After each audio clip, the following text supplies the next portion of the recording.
There is a particular kind of silence that settles over a small town when something unthinkable has happened. It is not the silence of peace. It is not the silence of rest. It is the silence of held breath, of neighbors standing at their windows, of children being called inside before dark, of a community collectively deciding, without ever saying the words aloud, that the world they believed they lived in may no longer exist. In the autumn of 1998, along the gentle, pine-shaded back roads of Rowan County, North Carolina, that silence descended. It wrapped itself around the modest farmhouses and the Baptist church steeples and the dollar stores and the feed shops, and it did not let go. Not for months, not for years, not in some ways for more than 2 decades. The year was 1998. The place was a small, unincorporated community on the eastern edge of Rowan County, a stretch of central North Carolina where the Piedmont begins to flatten and the fields grow wide and the nearest city, Salisbury, feels, depending on the day, either comfortingly close or impossibly far. The victim was a young woman named Tina Boan. She was 31 years old. She was a mother. She was, by every account from those who loved her, a woman who laughed easily and worked hard and asked very little from the world around her. On the morning of November 4th, 1998, Tina Boan was last seen alive by her husband. By evening, she was gone. And for 24 years, no one was charged. How does a woman disappear from her own home, in the middle of an ordinary Wednesday, and the truth remain buried for nearly a quarter of a century? To understand what happened to Tina Boan, you first have to understand the place she called home. Rowan County sits in the geographic heart of North Carolina, not coastal, not mountain, just quietly, stubbornly middle. The county seat is Salisbury, a town of roughly 30,000 people with a downtown that still carries the bones of something older. Brick storefronts, a war memorial, a railroad depot that once carried passengers south. But the county itself spreads far beyond those downtown blocks, stretching into communities where the lots are measured in acres rather than square feet, where mailboxes stand at the ends of long dirt driveways, and where the nearest grocery store might be 15 minutes away on a good day. In 1998, this part of North Carolina occupied a complicated economic space. The textile mills that had sustained the region for generations were beginning to contract, their machinery growing quieter each year as work moved elsewhere. Families who had worked those mills for 2 and 3 generations were beginning to feel the ground shift beneath them.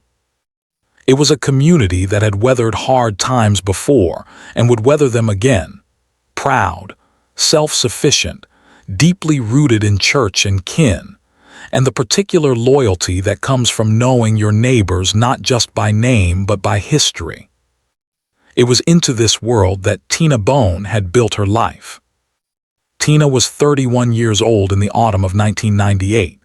She stood at average height, with dark hair she wore pulled back most days and a face her friends described as open, the kind of face that made strangers feel immediately comfortable. She had grown up in the region, attended local schools, and in her adult years had settled into the rhythms of a working-class rural life. She was the mother of young children. She worked. She kept a tidy home. She attended church on Sundays when she could. She was, in the most essential sense of the phrase, a woman deeply embedded in the fabric of her community. Her husband at the time was David Boan. He was 33 years old, also a local, a man who worked in construction and general labor, the kind of physical, inconsistent work that defines many rural counties where the economy is held together by individual trades rather than large employers. Those who knew him described him variously as quiet, as private, as someone who kept his business to himself. Not unfriendly, precisely, just contained. The couple had children together, young children, the oldest still in elementary school, and by the outward appearances of those who passed their home on the road or saw them at the grocery store or the gas station. They were an ordinary family navigating ordinary difficulties in an ordinary corner of North Carolina. But appearances, as this story will make clear, are the most treacherous kind of evidence. November 4th, 1998, was a Wednesday. It was the kind of autumn day that North Carolina's Piedmont knows well, cool but not cold, the sky carrying that particular muted gray that comes before the season fully surrenders to winter. The leaves on the oaks and sweetgums had turned weeks earlier and were now releasing in slow, quiet drifts. The air smelled of wood smoke and damp earth. School buses had already made their morning routes. Farmers were finishing the last work of the season. In the Boan household, the morning had begun like any other. The children had gotten up, had been dressed and fed, had moved through the ordinary choreography of a family starting its day. There were sounds that any parent would recognize: the particular thud of small feet on a hollow floor, the scrape of chairs, the running of water. Breakfast, the rustle of school bags. By all accounts, Tina was alive and present in her home that morning. By evening, she was not. The precise sequence of events that unfolded during those daytime hours would become the central mystery of the next 24 years. What is known, what the record reflects, is this. At some point on November 4th, 1998, Tina Boan was reported missing by her husband. David Boan contacted authorities and told them that his wife had left the home and not returned. He offered limited detail. He did not, investigators would later note, display the kind of visible distress typically associated with a spouse reporting their partner missing. The Rowan County Sheriff's Office responded to the report. Deputies arrived at the property. They spoke with David Boan. They walked the grounds. They asked the initial questions that such situations require. And already, within those first hours, something did not sit correctly. The swing in the yard hung still. The children's toys lay scattered across the front porch where they had been left. A small plastic truck on its side near the steps, a ball that had rolled against the railing. The ordinary detritus of a life interrupted. But the house itself, the atmosphere inside and around that house, carried something that the responding deputies would struggle to articulate but would not forget. Tina's car was there. Her purse, by some accounts, was there. Her children were there, young and quiet, and looking at the adults with the particular careful watchfulness that children adopt when they understand, without being told, that something is wrong. Tina was not there. And somewhere behind the property, beyond the tree line where the land dipped away toward a creek, the brush was thick and the soil was soft. That night the search began. In the days immediately following the report of Tina Boan's disappearance, the Rowan County Sheriff's Office mobilized what resources it could. This was 1998, before the era of widespread surveillance cameras, before cellular data could place a person on a map with precision, before the digital threads that now connect every modern investigation. What investigators had was ground and instinct, and the statements of witnesses. Search teams moved through the property and the surrounding land. The terrain around that part of Rowan County is not forgiving: stands of pine and cedar, creek bottoms choked with undergrowth, fields that in November have gone brittle and brown. Search and rescue volunteers, those community members who show up when their neighbors need them, moved in organized lines through the brush and woods. K-9 units were brought in. The dogs worked the scent trails with their heads low and their handlers tight behind them. They found nothing, or rather, they found nothing that told them where Tina was. The community response was, initially, what you would expect from a place like Rowan County. People showed up. They brought food. They offered their time and their land access and their knowledge of the local terrain. Churches prayed. Neighbors watched. The local newspaper ran a brief item about a woman who was missing. But even in those early days, something was being whispered in the margins of the search. Those who knew the family said that David Boan's behavior during the search was difficult to read. He was present, technically. He was available to speak with investigators. He moved through the required motions, but there was a quality to his presence that people found troubling. Deputies who interacted with him in those first days noted in their observations that he did not ask the questions a spouse typically asks. He did not press for updates. He did not stand at the edge of the search area and call his wife's name into the woods. He did not weep, at least not where anyone could see. He was just, flat, one source familiar with the investigation would later say, like someone who already knew the answer to the question everyone else was still asking. Clear's throat. The timeline investigators assembled was troubled from the beginning. David Boan had told deputies that Tina had left the home at a certain point during the day, but the details he provided were imprecise in ways that mattered. He could not say with certainty exactly when she had left. He could not say what she had been wearing.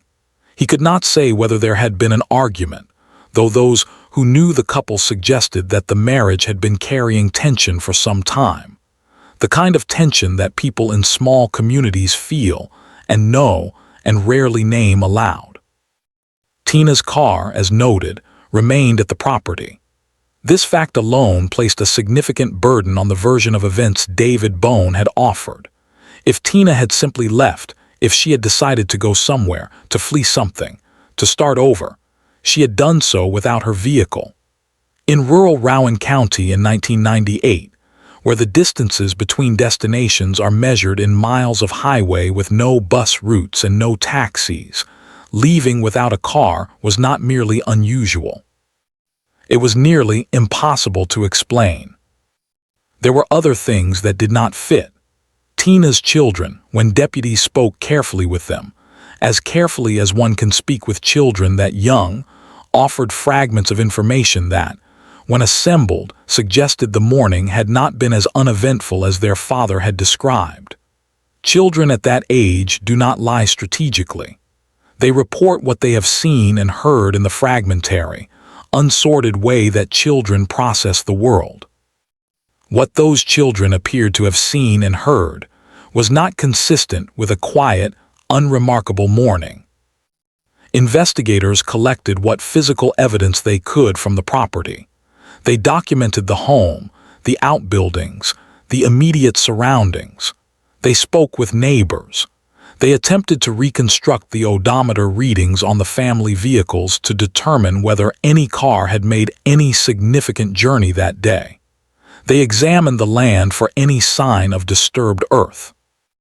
The investigation moved with the slow, methodical pace of a rural county sheriff's department in the late 1990s, limited resources, no major forensic laboratory on site, no specialized homicide unit.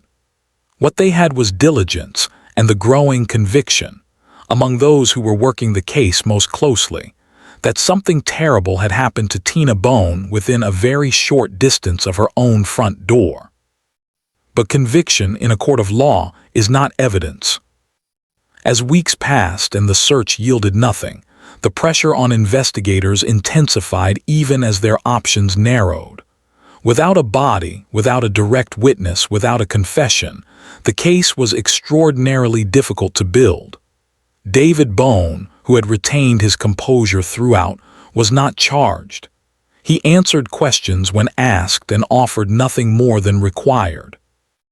He was polite and cooperative in the surface manner that makes investigators deeply uneasy, because cooperation that feels managed is a different thing entirely from the transparency of someone who genuinely wants the truth to be known. Deputies whispered quietly among themselves about what they believed had happened, but belief and proof are separated by a distance that the law takes very seriously. By the time winter had fully settled over Rowan County, The visible search for Tina Boan had contracted. The volunteers had returned to their lives. The newspaper had moved on to other stories. The sheriff's office kept the case open, as it would for the next 2.5 decades, but the active daily investigation had slowed to the intermittent, hopeful attention of a case file that no one had given up on but no one had been able to break. The children whose mother had not come home went on living, as children must. David Boan went on living too. And somewhere in the clay and pine needle soil of Rowan County, the answer waited. For those who have ever doubted someone they love, who have looked at a face they know well, and felt the terrible cold certainty that the face is performing something rather than feeling it, you will understand something of what the years following Tina Boan's disappearance were like for the people closest to this story. Time does not resolve the unanswered, it accumulates around it. In the months after Tina vanished, David Boan remained in the Rowan County area. He continued his work. He raised the children. He navigated the uncomfortable attention of a community that had its suspicions but no confirmation, the kind of attention that comes in the form of pauses in conversation and eyes that slide sideways when he entered a room. In small communities, suspicion is a form of permanent sentence even without a verdict. People remembered. People talked in the way that small communities talk, not in accusation, because accusation requires certainty, but in the gathered weight of everything that had seemed wrong. The children, as they grew, carried what children always carry when they have witnessed something their minds cannot fully contain.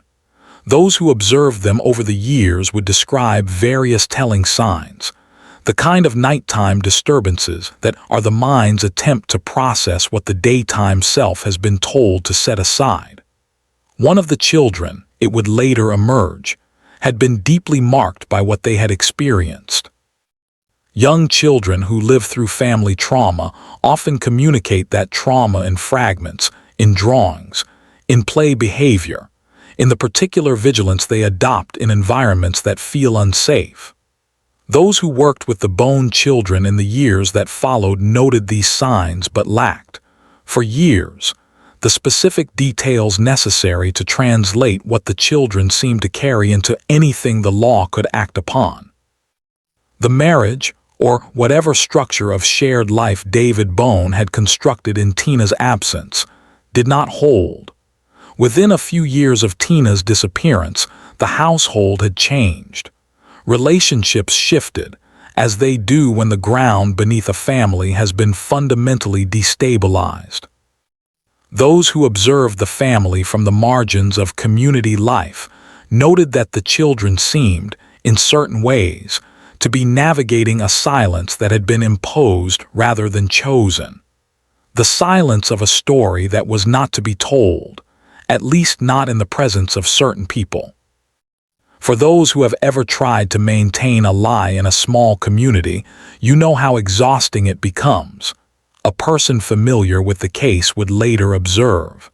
Not because people are confrontational, but because the truth keeps finding ways to the surface. Through children, through neighbors, through the simple accumulation of years. The Rowan County Sheriff's Office never officially abandoned the Tina Boan case. It was what investigators refer to as a cold case, technically open, periodically reviewed, but without the active daily attention of a fresh investigation. New deputies came through the department over the years, some of whom encountered the file for the first time and felt the same unease their predecessors had felt. There was something about this case that did not let investigators rest comfortably with its open status. The file was thin on hard evidence, but heavy, with the kind of accumulated circumstantial detail that speaks in a particular voice to anyone trained to listen. The years between 1998 and the early 2020s were not without their moments of near breakthrough. Investigators periodically revisited the property. Advances in forensic technology prompted new examinations of physical evidence. At various points, Individuals associated with the case were re-interviewed. The questions that had been asked in November 1998 were asked again, a decade later, and then again in different configurations by different investigators. The answers David Boan gave remained consistent in their general outline, and it was, paradoxically, that very consistency that troubled experienced investigators most. Human memory is not consistent. It shifts and fills and reframes with time. A story that does not change in 20 years is not a story maintained by memory. It is a story maintained by deliberate effort. Clears throat. The children grew up. This is perhaps the most significant fact in the arc of this case, though its significance would not become clear until the final years before the arrest.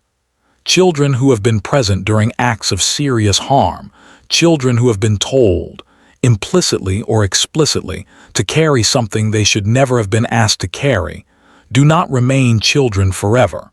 They become adults. They develop the vocabulary to name what they witnessed.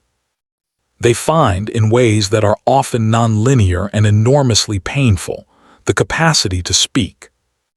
In the early 2020s, something shifted. One of Tina Boan's children, now an adult, began to speak. Not to the media, not initially, not in any public forum, but in the careful, halting way that survivors of childhood trauma sometimes begin to find their voice. The story that had been held inside for more than 20 years began to come out.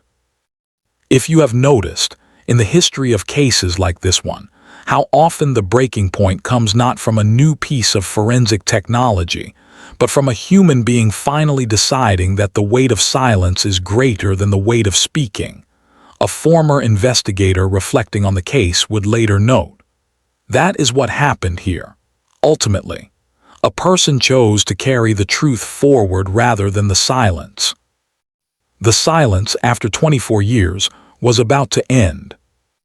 The break in the Tina Boan case came in 2022, 24 years after she was reported missing, 24 years after her children had woken up in a house from which their mother would never return.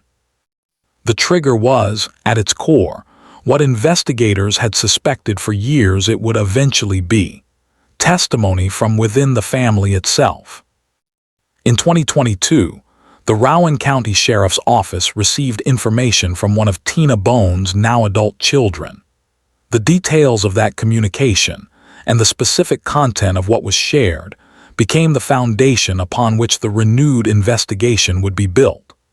The Rowan County Sheriff's Office, under the leadership of investigators who had, in some cases, been aware of this case for much of their professional careers, reopened the active investigation with new urgency. The account provided by the adult child was not brief or vague. It was specific. It was detailed. It carried the particular texture of lived memory, not the smooth, consistent narrative of a fabricated account, but the fragmented, emotionally laden recounting of something witnessed in childhood and carried for more than 2 decades. The child had been in the home on November 4, 1998. What they had seen that day, what they had understood only partially in the moment, as children understand things but had carried with increasing clarity into adulthood, was not consistent with Tina Boan having walked out of her own life.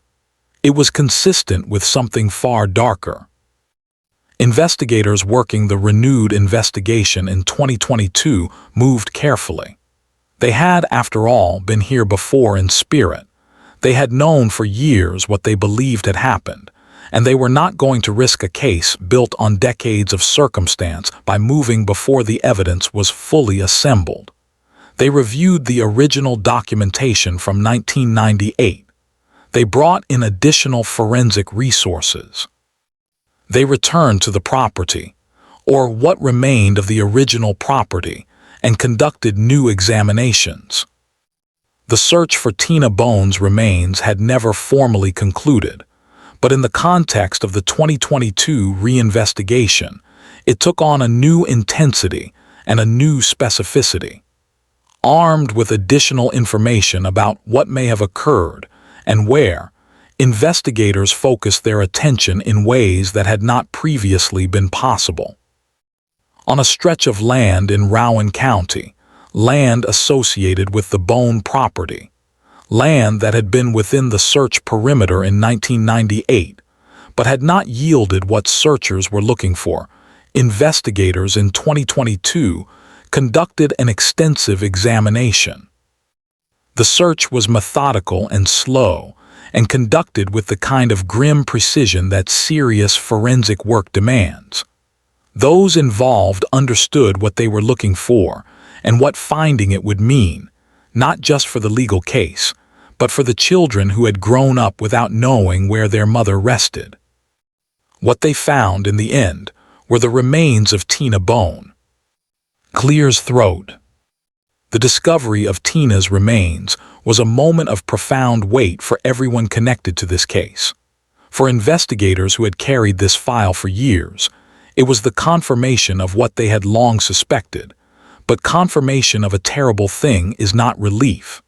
It is a different and more complicated emotion, a sense of obligation fulfilled, of a woman finally being found, set against the knowledge of what her being there at all meant about what had been done to her. For Tina's children, the discovery was something different still. Those who were present when they received the news, people close to the family, advocates who had been supporting them through the reinvestigation, described the reaction as the kind of grief that is not new but is finally permitted to be visible. These were people who had, in some way, always known, and now the world knew too. The forensic examination of the remains was conducted with the full resources of North Carolina's investigative infrastructure. Evidence collected during this examination would be analyzed in the context of the full case being assembled. The medical examiner's work, combined with the testimony now available and the original investigation records, began to form the basis for criminal charges. On June 29, 2022, David Boan was arrested. He was taken into custody in Rowan County. The arrest had been coordinated carefully. Investigators had spent the preceding weeks building the evidentiary record that would support the charges, ensuring that what they brought to a prosecutor's desk would hold under the scrutiny that a case of this age and complexity would inevitably face. The charge was first-degree murder. The reaction in Rowan County was, as the case had been from the beginning, complicated. Clear's throat. There were those who, when they heard the news of the arrest, felt not shock but the particular relief of a long-held truth being finally, formally acknowledged. These were the neighbors, the former friends, the members of the community who had watched David Boan over the preceding decades with a suspicion they could never voice in any consequential way.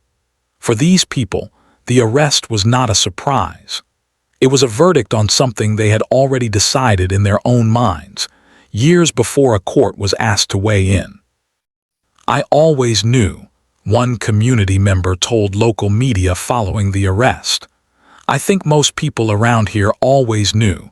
We just couldn't say it the way it needed to be said in court."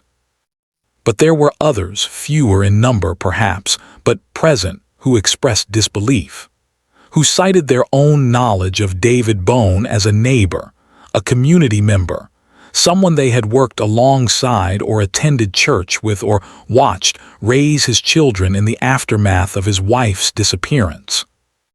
The announcement of an arrest in a case 24 years old forces communities to reconcile two irreconcilable things: what they thought they knew about a person, and what the evidence now suggests about who that person actually was.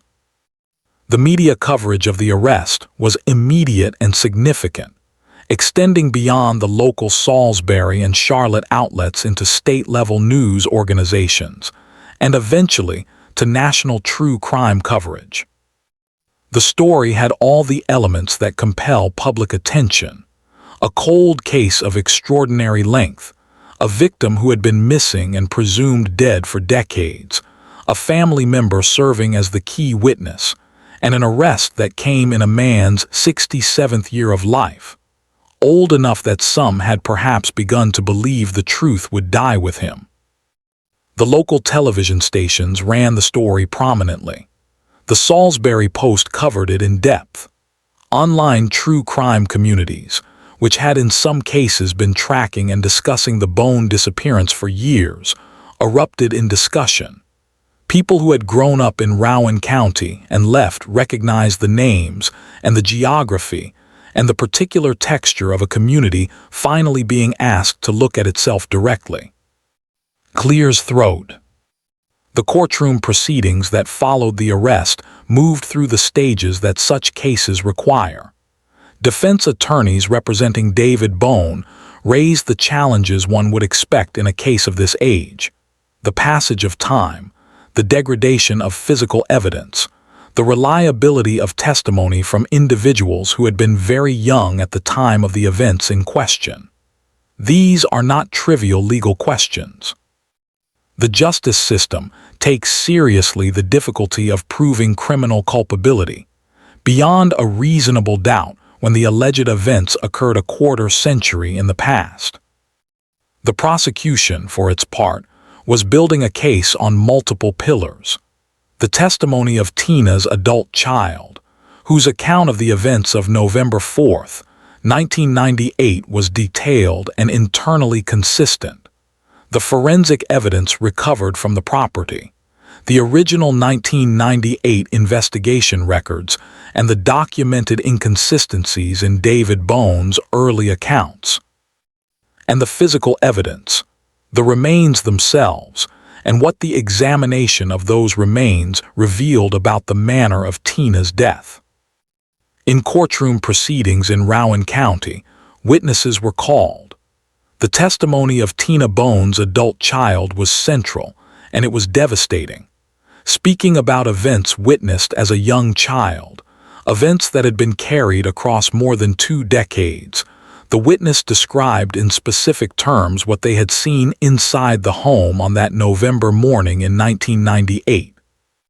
They said in substance that their father had harmed their mother, that they had been present, that they had been, as a child, unable to fully process what they had seen, but that as years passed and as understanding deepened, what they had witnessed became impossible to misinterpret.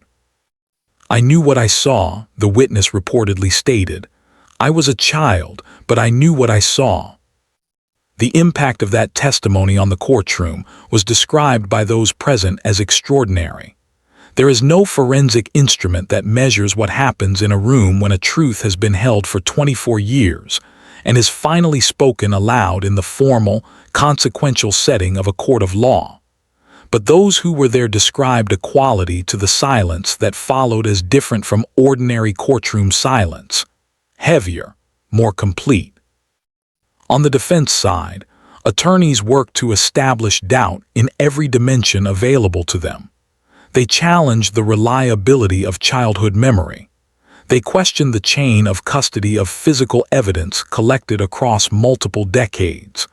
They raised questions about the forensic methods applied to remains discovered so long after the alleged events. The proceedings were not brief. Cases of this complexity rarely resolve quickly, and the Boan case was among the more complex that Rowan County had seen in its recent history. The community followed the proceedings with the close, invested attention of people for whom this was not abstract. These were names they recognized, places they knew, a story that had been part of the background of local life for nearly a generation. Clears throat. David Boan, throughout the proceedings, maintained the composed, contained quality that had defined his interactions with authorities since the night of November 4th, 1998. He did not perform visible distress in the courtroom. He did not, by the accounts of those who observed him throughout the proceedings, respond to the testimony against him with expressions that those observers could easily read. He sat and he listened, and he allowed his attorneys to work on his behalf. And the face he showed the courtroom was the same face he had shown his community for 24 years. But the evidence assembled against him in the judgment of the court was sufficient.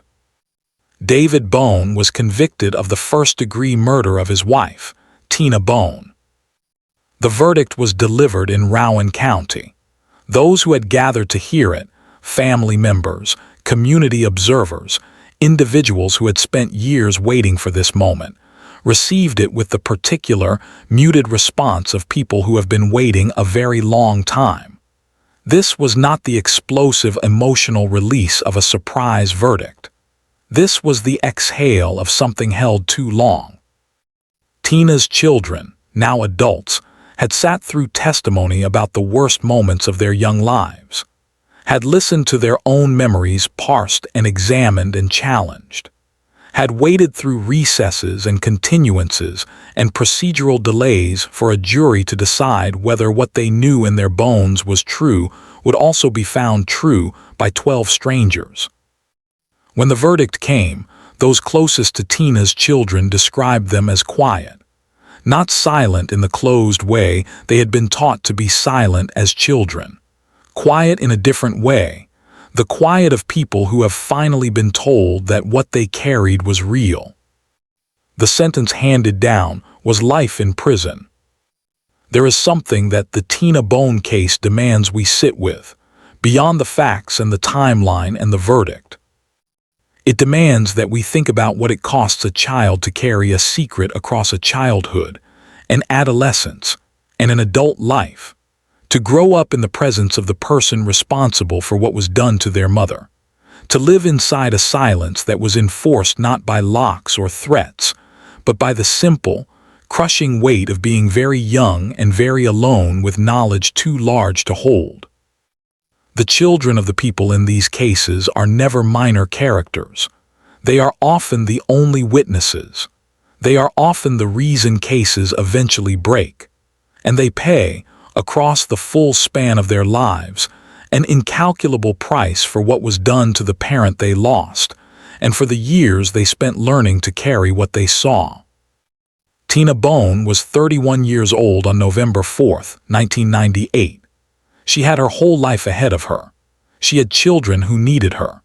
She had a laugh that those who loved her still describe clearly 26 years later, which is how you know that someone mattered, not from their official records or their documented history, but from the fact that the people who loved them can still hear the sound of their voice. She deserved far better than what she got. She deserved a community that could protect her, a system that could find her sooner, a truth that did not have to wait for her children to grow up and decide, at enormous personal cost, to carry it forward. The Tina Boan case is also a reminder of something that cold case investigators have known for as long as there have been cold cases. The truth does not disappear. It waits. It waits in the memory of witnesses. It waits in the composition of soil and the preservation of forensic material that time, paradoxically, sometimes preserves rather than destroys. It waits in the children who watch things they should never have had to see, and who grow, slowly and with great difficulty, into the adults who can speak. 24 years is a long time to wait, but the truth waited.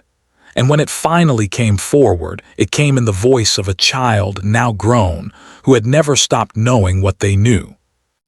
Music returned slowly, the same string arrangement that opened the episode, but resolving now into something quieter, more still. There are other cases like this one, other names in other counties, other files in other sheriff's departments that have not yet found their resolution, other children, now adults, who are sitting with knowledge they have never known how to hand over, or who have tried and found no one ready to receive it. Those cases are still open. Those truths are still waiting. Tina Boan was found. Tina Boan was remembered. And because her children were willing to speak, and because investigators were willing to listen, The man responsible for her death will not walk free. That is justice. Imperfect, delayed by a generation, expensive in ways that cannot be measured in legal fees, but justice nonetheless. Her name was Tina Boan. She was 31 years old. She was someone's mother, and she was loved, and she has not been forgotten.